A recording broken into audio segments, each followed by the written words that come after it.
Video shows Israeli rollers, bulldozers, and trucks paving a new... If Hamas conceded it would be over, what deal are they expecting at this point? Wait, what? What the fuck?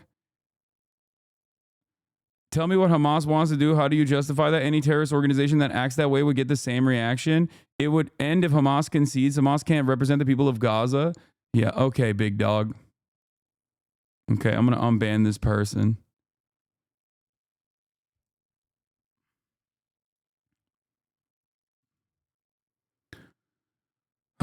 Hamas is but a name, okay? Hamas is the current evolution of Palestinian resistance. You might not like their methods, okay? I've certainly been critical, but that doesn't change the reality. You are outflanking members of the Israeli cabinet, the Israeli war coalition, that have also come to that same fucking conclusion, like you're a goddamn bibist, despite the fact that you will probably be exactly the type of person that says, oh, I hate Benjamin Netanyahu. How dare you say that? Okay? The idea that like Hamas is a unique entity is silly.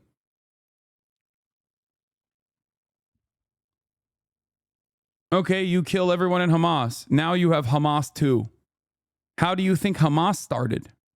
How do you think Hamas became the governing faction and the governing coalition in Gaza? If you don't understand the history of it, and if you refuse to understand that, like, of course people are going to fight back against constant oppression and constant death and destruction and constant violations of their human rights, yeah, people are going to fucking try to fight themselves out of that corner, especially when they realize that there is no negotiating. That is the last 30 years of the so-called peace process and the analysis that the Palestinian population has succumbed to. That is what they recognize.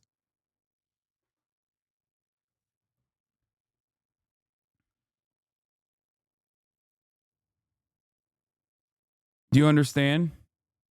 Road along the Gaza-Egypt border. They're building a new buffer zone known as the Philadelphia Corridor, and the Israelis are there to stay. Here is what it looks like during the day. New realities on the ground are being designed, realities that hint at Israel's endgame for Gaza. Zooming out, we can see Israel building road networks all across the Gaza Strip, with some being kilometers wide, including a buffer zone around the edges of the enclave. These will be fortified with checkpoints, watchtowers, bases, and other surveillance tools. Using these strategic corridors, the Israeli army will be able to monitor any point in Gaza without necessarily occupying the entire territory. The idea is that in post-war Gaza, whenever Hamas fighters surface from underground and prepare to fire rockets, the Israelis would detect them in no more than a few minutes and launch a counterstrike. The Israeli leadership believes these corridors would make further Hamas transgressions improbable in the long term, or at least decrease the damage. Yeah, splitting one concentration camp to 3. They can inflict. The Palestinian civilian population would be able to return, though they would reside within smaller chunks of territory, each disconnected from the other. Conflict is like that. The hand that wins gets to draw the map. Meanwhile, a second front has gone hot in the north. Israeli forces have entered Lebanese territory, and Iran responded by firing missiles at Israel. The battle space is expanding. However, while all eyes are elsewhere, the Israeli master plan for Gaza is going ahead at full speed. I genuinely believe that seeing all sides is paramount at times like this, which is why I asked Ground News to sponsor this video. Following Iran's missile attack on Israel, some 600 articles were published worldwide. And while I appreciate that I can see perspectives from on the ground in Iran and Israel itself, at the same time, Sinwar's right hand, Rawi Mushtaha, is now confirmed to have been killed in an airstrike, along with other key Hamas officials. One by one, Israel is taking out the existing Hamas leadership. Just a few dozen articles were published on this, and it appears to be a blind spot for left-wing media. With everything that is going on in Lebanon and around the world, a story as I'm doing ethical reacts, man. What do you want me to do? Is Ground News trustworthy? I think they use their metrics for left, center, right, and like their media biases from that fucking Koch brothers funded stupid ass report that put me as like worse than Alex Jones. So I don't know how credible they are, but overall, I mean, I don't really get dinged on these platforms anyway, but I assume it's decent otherwise, maybe. I don't know. as important as this will simply drown in the background noise. So I appreciate that Ground News surfaces these kinds of stories. Yeah, I think they say CNN is as far left as InfoWars, right? Like, the list is really fucked up. Worse than Alex Jones, where's the lies? Yes, I am worse than Alex Jones. Look, I'm going to be honest with you, brother. If you at any point have entertained that. Wait, hold on. Door's open. If you at any point have thought that I am even remotely similar in my commentary to someone who was sued for billions of dollars for routinely and serially harassing the families and victims of a mass shooting by claiming it's not real, you have to really reorganize your priorities and maybe take a deep breath and wonder what communities you're a part of that cause you to believe this. Okay? Because I fear that they are leading you astray.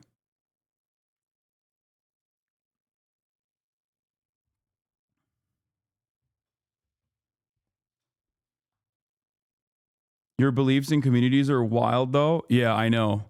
Anti-genocide, a wild belief. Free healthcare for everyone in America unconditionally, a wild belief. Free college, a wild belief. Okay? Ethical migration patterns, a wild belief. A cessation of American imperialism so that we can, we can focus more on rebuilding our communities and fixing our infrastructure rather than doing bloody warfare overseas, a wild belief. No one can actually point to a singular thing that I say that is that out of pocket. They can only simply entertain this notion. They can only simply vaguely gesture to things and be like, no, you just love terrorists and you're an anti-Semite. You know? If you consider any number of different things that I say to be wild, you really need to reconsider your priorities. Yeah. I believe in gun control, women having bodily autonomy. These are not wild beliefs. You should probably reconsider what led you to think these are wild beliefs. You should probably re-examine why you think those are wild beliefs. Okay?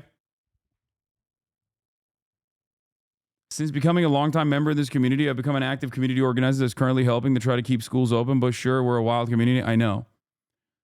Now, fear not, we will still fight for you, regardless of what your personal worldview is. Okay? I mean, both you and Alex Jones suck for different reasons.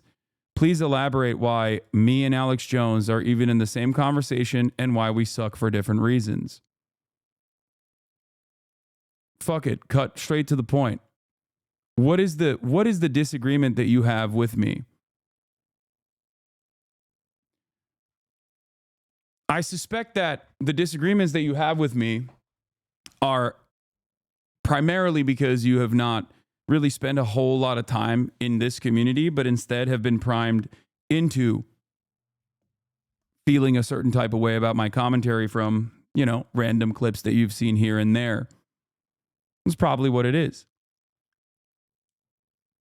He'll never chat again. No, he'll chat. I think he'll chat now.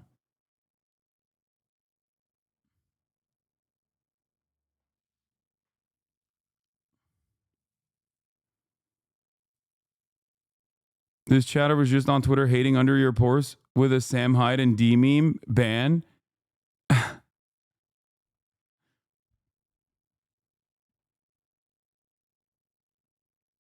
I think most people who think you were like Alex Jones are from Destiny's Community. Diddy G? Yeah, I know.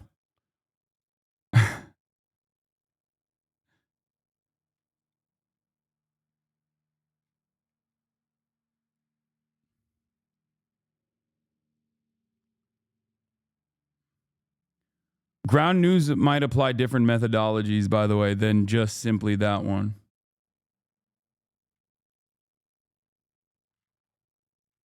But yeah.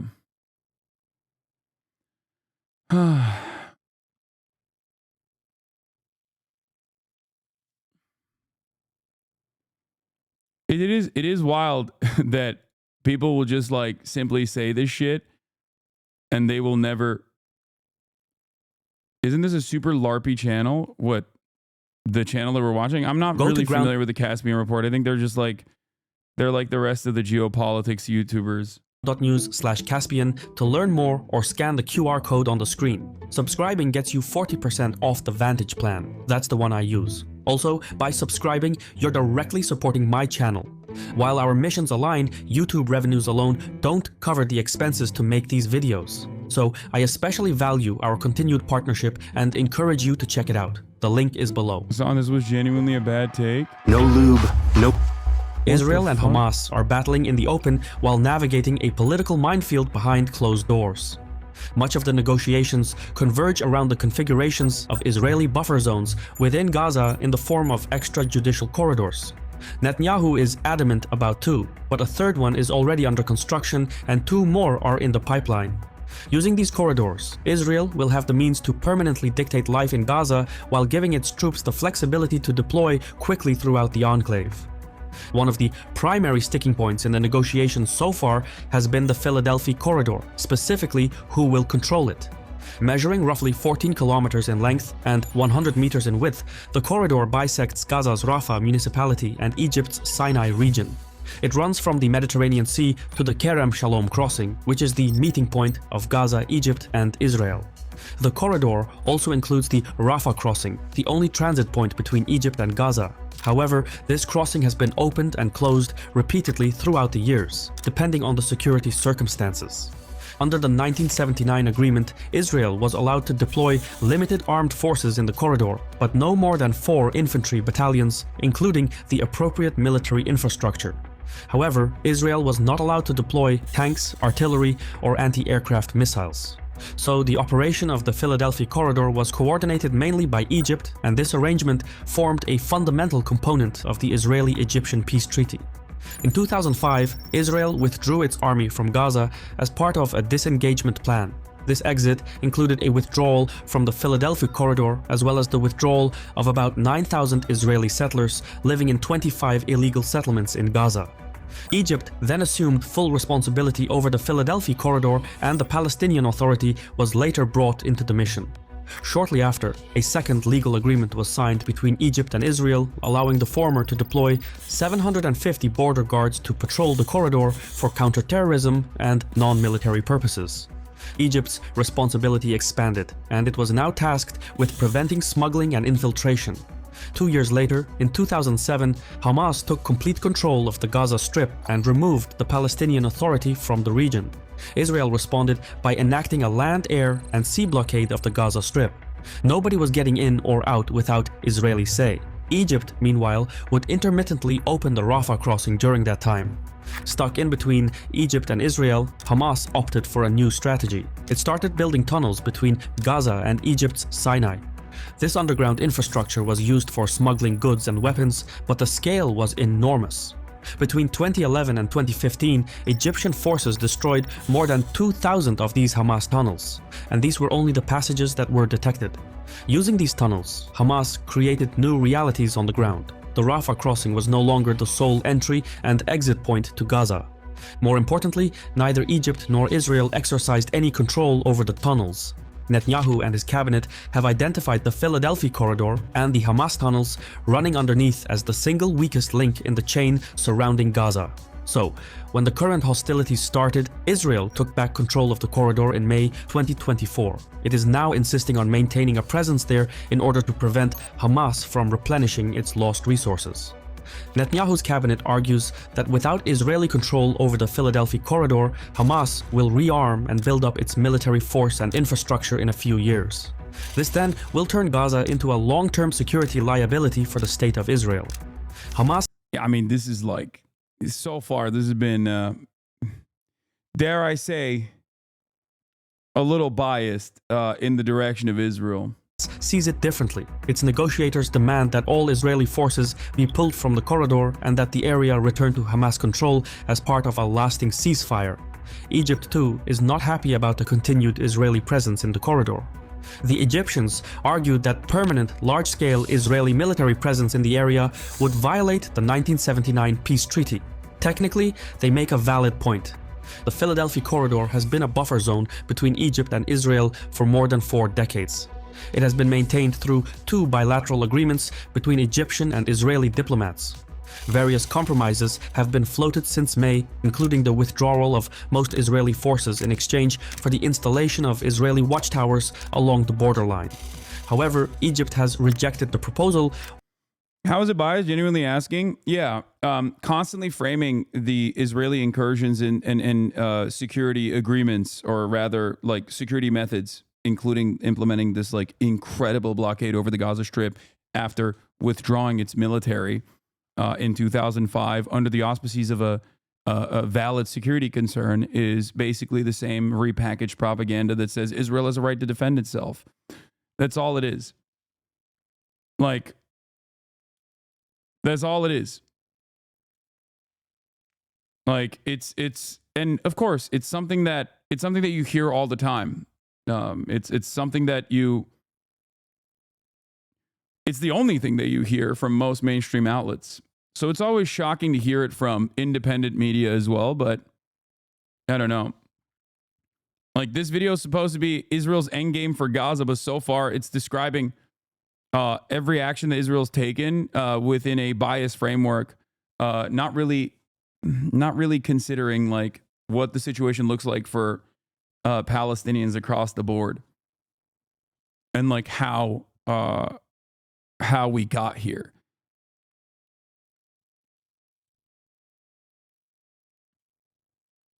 It's a little bit disappointing, but While Israel can't just return the situation to what it was before the current hostilities, the Israelis feel that they need to ensure the security of their border communities, and so they're going about it unilaterally by paving the entire... Yeah, you don't understand. The potential security threat of Hamas is more important than the occupation and the genocide of the Palestinian people. Israel's defense trumps all. Who gives a fuck about the Palestinians' defense? Yeah.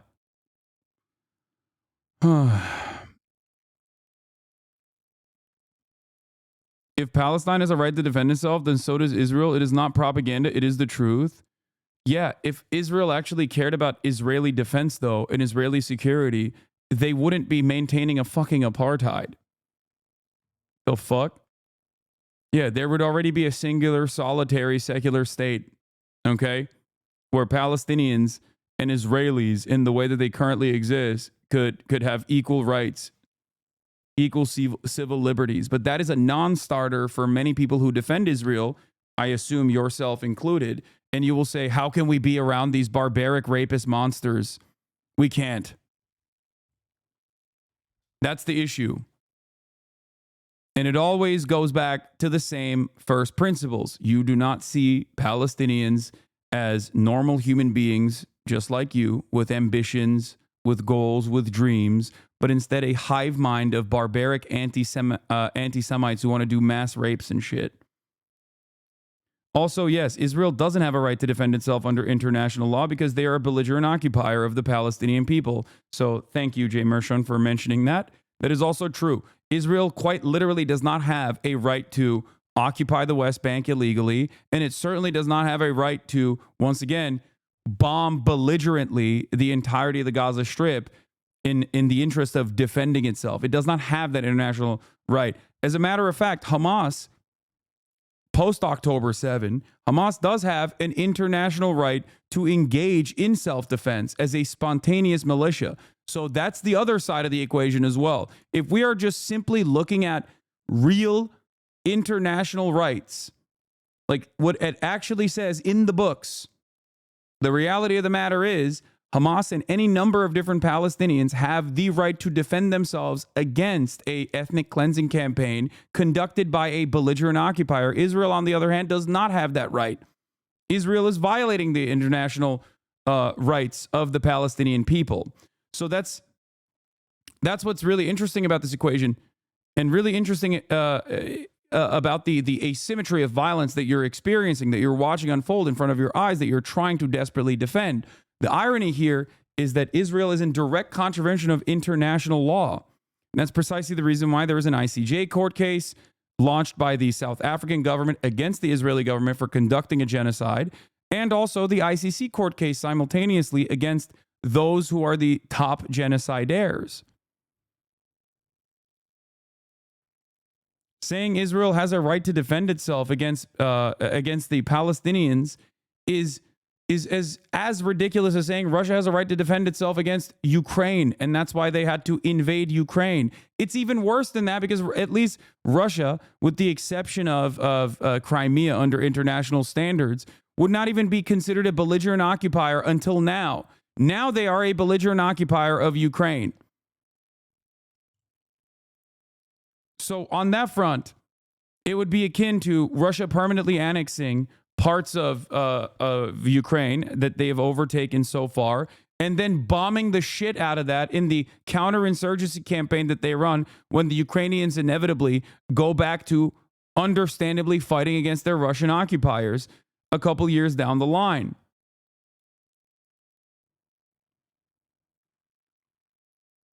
I don't see what the problem is. I've been informed by experts. First of all, this is literally not even Kyiv. This is Lebanon. This warfare analysis post is photos from Lebanon. I don't see what the problem is. I've been informed by experts in international law that this means whatever happens next is the fault of the civilians and nothing that can happen is wrong.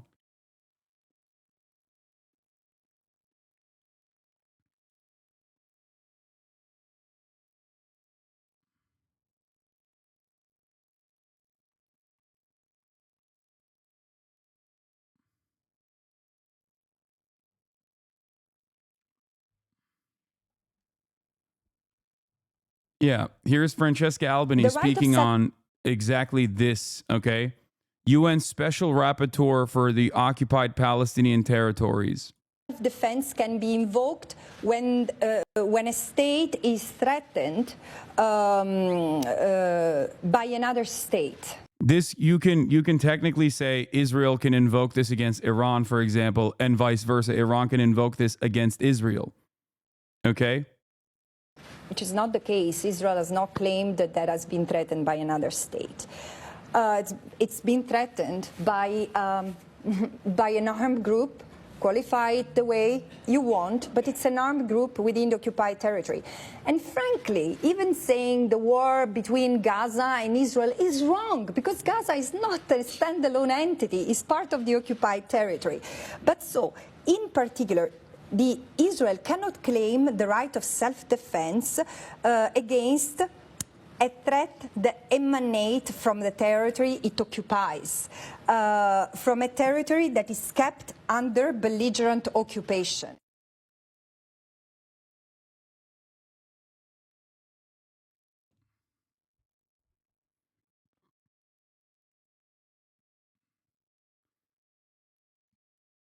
No, I don't want to see her on Piers Morgan, okay? I'm sorry, guys. That's ridiculous. You're like, hey, this brilliant voice of truth in a sea of madness, how about we put her in the Shark Tank, okay? Strapped and strap her with a bunch of like bloody meats onto her body, and then let's watch that process. It's like, no, I would rather see her in very different settings than fucking the clown show of Piers Morgan. It's crazy.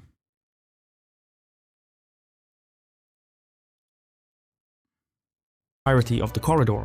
Crime or Hassan? Cease Twitch, cease Hassan, cry more Hassan. What?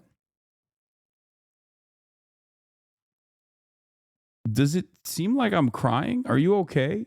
Are you experiencing a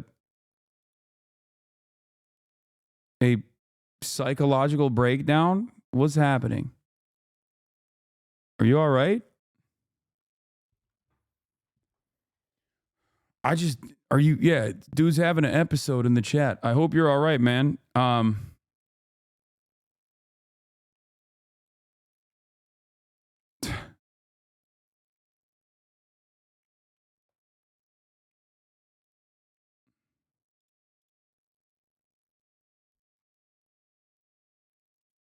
Essentially, Israel now calls the shots in the Philadelphia corridor. Israel's endgame for Gaza is to dismantle Hamas's presence and ensure that no buildup can ever happen again. Controlling the Philadelphia corridor is essential to that plan, but there is more to it. Further north sits the Netzarim corridor. It was established as a result of the current hostilities. Measuring about 6 kilometers in length and 2 kilometers in width, the Netzarim corridor stretches from the Israeli boundary to the Mediterranean Sea. It also bisects Gaza City from the rest of the Strip. The name itself, Netzarim, is a hint towards the future. Netzarim was one of the illegal Israeli settlements that existed in the Gaza Strip before the Israeli withdrawal in 2005. So the reintroduction of the name hints the Israelis might consider renewing efforts at constructing new settlements in Gaza. Some high-ranking Israeli ministers, such as Ben-Gvir, have suggested as much. The Netzarim corridor hosts at least 5 forward military bases that are used to monitor and control the movement of people between northern and southern Gaza. The construction of these outposts and the extensive land clearing nearby suggest that Israeli boots on the ground are to be permanent. So even after the current hostilities subside and Palestinian civilians return to their homes, or what's left of them, Israel will have the ability to control life in Gaza without needing to occupy the area entirely. Netanyahu has already declared that under a truce agreement, Israel would not withdraw from the Philadelphia and Netzarim corridors, including the Rafah crossing. Palestinian diplomats reject such buffer zones in both corridors and argue that Netanyahu added these negotiating points to derail the ceasefire talks. Yeah, I mean, I'm done with this. I'm done with this. There's no